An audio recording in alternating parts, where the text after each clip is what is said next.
New defenses, a new spell, and the fancy shop are being added in the Clash of Clans update. Yesterday, I revealed Town Hall 18 itself, and we made room for another building by merging wizard towers. Today, I can reveal that as your new defense, the Revenge Tower. This is your signature defense for Town Hall 18. It has unique mechanics, which I'm going to explain, but it will be 430,000 Dark Elixir to build, with a 13-day and 5-second build time. You can upgrade this from level 1 to level 2 with 460,000 Dark Elixir. This is a 2-week upgrade. Ignore the defense video. I'm going to go over it, don't worry. But if you're looking to accelerate your progress at Town Hall 18 and purchase any offers, you can press the C and enter code JUDO to support my channel. You can also do this on the Supercell store, where you can earn extra items for making purchases over there. It's the same prices in-game, you just get those bonuses. Now, the Revenge Tower has an 11-tile range, the same as a mortar, meaning it can outrange the Flame Flinger. It is one of the higher hit point defenses with 6,200. However, its damage per second is 0 to 833. That is because when you first start the attack, it is inactive until 5 buildings are destroyed. So if you can take this out within one of those first 5 buildings, it will do nothing. I'm not sure base builders will let you do that, and unless there is other buildings, you probably don't want to use lightning spells for it. However, after 5 buildings are destroyed, it will be a slow, single target defense. Interestingly, at this stage, it deals the most amount of damage per shot, at 500. After 20 buildings are destroyed, though, it gets angrier and stronger, turning into more of a ricochet cannon. So whilst the initial damage is less, 250, it will chain across to deal 150, and due to an increase in attack speed, it means the DPS is increased. After 40 buildings are destroyed, it evolves again, acting much like the multi-gear cannon, being able to target 3 units at the same time.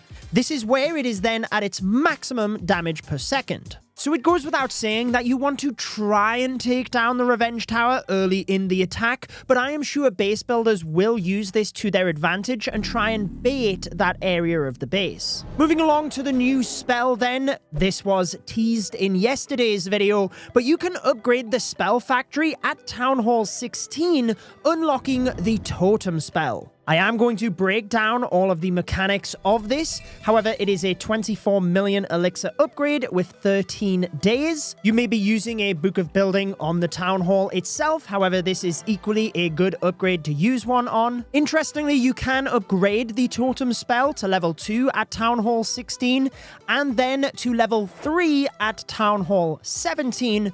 However, it is at Town Hall 18 that you can upgrade it to level 4, which is the maximum level for this new spell. Now, you've already had a sneak peek of the stats, but it is a single housing space spell, spawning a totem in the base made of cosmic rock. It has a 0.2 second stun duration, which is essentially when you first deploy it within about 6 tiles, it will stun any of the defenses or defending clan castle troops in that area, and that is so that they will retarget onto the totem rather than your troops that are moving through. So a single target inferno that is beaming down on your archer queen would then shift to the totem. However, you might have noticed during the upgrades that does not change. It is the initial damage when you deploy the totem that increases, but more importantly, the hit points. That is exactly why you would be using this spell. Essentially, wherever you deploy it, it will absorb the fire of any defenses that are covering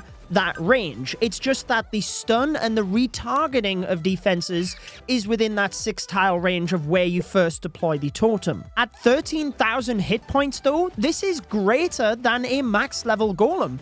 So you're able to just spawn one of those in the middle of the base as well, whenever you want. It will also attract the fire of all defense types, whether they attack ground or air, So you might be absorbing damage that you don't necessarily need to. For example, if you use the Totem Spell to protect your Archer Queen from a single Inferno, as I mentioned earlier, you wouldn't be taking any damage from the air defense, but when you use the Totem, it would. You do have to bear that in mind if you're thinking of using this spell, and don't use it too far ahead of your troops as well, so that you're distracting defenses that wouldn't be in range of your troops. Now, there are a couple of special rules you need to be aware of for the Totem Spell.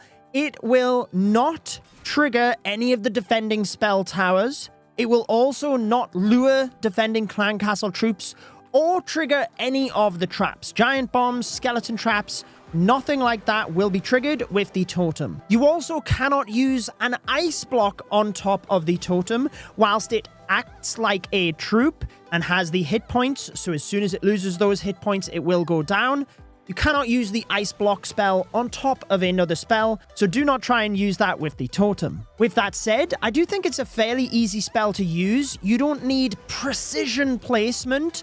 You can miss a defense altogether with a freeze spell, whereas the totem, it's a little bit more user-friendly. I like that it is a unique mechanic. You can do clever things like distract an air sweeper as well, but don't forget about the other spells. It might be that a freeze spell is better depending on your situation, but it's always nice to have different options in the game, and I think the Totem Spell will open up different possibilities. If you thought the Revenge Tower and the Super Wizard Tower from yesterday were the only new defenses at Town Hall 18, though, then you are wrong, because a new crafted defense season is starting just after the update. This means the crafted defenses from Town Hall 17 will be removed. When you upgrade to Town Hall 18, you can then build the crafting station once again for free, 0 build time, so that you can then start working on the new seasonal defenses. This season will last for 4 months,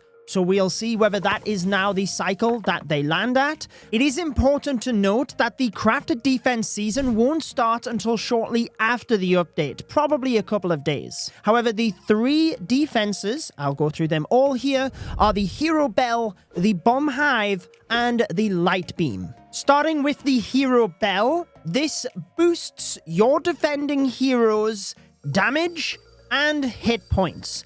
It says it has a range of 50 tiles, but essentially this is the entire base. The 3 modules you can upgrade are the hit points. I would recommend trying to get this to level 5 so the building can't be easily taken out with a giant arrow, but then a boost to your defending heroes' damage and a boost to your defending heroes' hit points. These 2 I would just upgrade interchangeably, whatever is cheapest, but just note that these damage boosts will stack on top of any modifiers, such as in Legend League. In that setting, for example, the defending heroes' damage and health are already boosted by 20%, so then you would have, at the maximum level for the Hero Bell, the 35% on top of that. This can make them extremely challenging on defense, but as soon as the Hero Bell building is taken down, then those boosts would not apply to any remaining heroes on the base. The second crafted defense you could choose from is the Bomb Hive.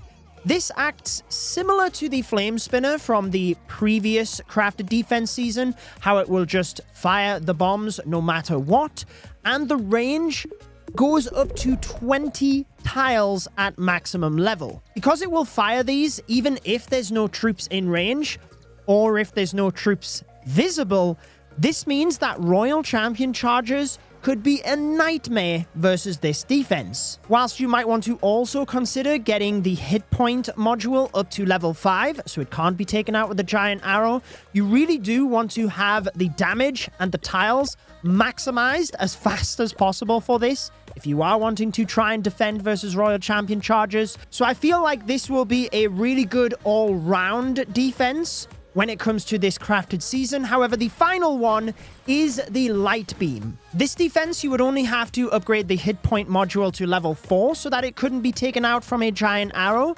And then from there, you have the damage per hit module and the attack cooldown. Essentially how this one works is it has a 15 tile range, so it can fire at troops from a long distance, but the greater it has to fire, the less damage it will do. So at the 15 tiles, it will only deal the lower end of this margin, 240, right up to 800 the closer the troop gets to the defense. Now, you might have noticed as I was upgrading some of those modules that I was gaining a new currency.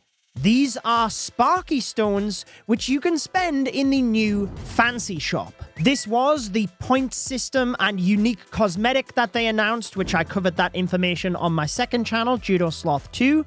But any previous crafted defense upgrades or superchargers, even from back when the superchargers were at Town Hall 16, you will retrospectively gain points from, and obviously any that you do in the future, such as with this new crafted defense season. You will gain 8 Sparky Stones for each crafted defense upgrade and 10 Sparky Stones for each supercharge. There are some unique rewards, such as the crafted statue for 500 Sparky Stones, or what I will be going for first is the Meteorite Builder skin, 3,200 Sparky Stones, but the aim of adding the Fancy Shop is so that the Clash of Clans team can provide a permanent reward for temporary content. Once you purchase the skin, all of your builders will turn into Meteorite Builders, and you can easily switch this back to the default should you wish by changing the skin from the Builder's Hut itself. Within the Fancy Shop, you might have also noticed the charge effect.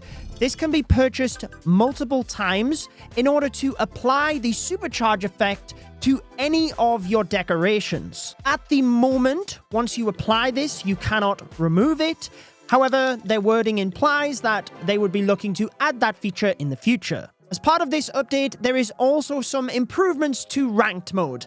Firstly, event troops are no longer able to be taken into ranked attacks, which is great. The League Decay has been made more clear in the UI. This is where you would be automatically demoted if you were inactive for more than a week. You will also get a demotion alert message prompting you that you need to sign up before the start of the next tournament to avoid demotion. This is great, but I do hope they continue to observe it in case they need to make more adjustments with it. The matchmaking in a weekly tournament is now less predictable. The amount of players that can be promoted or demoted in certain leagues has been adjusted, and there has also been some general improvements to the game as well. I will bring you some Town Hall 18 strategies at maximum level tomorrow. If you missed Sneak Peek 1 though, where we've revealed Town Hall 18, the Guardians, and the Super Wizard Tower, I will place that on your screen. Enjoy the rest of your day.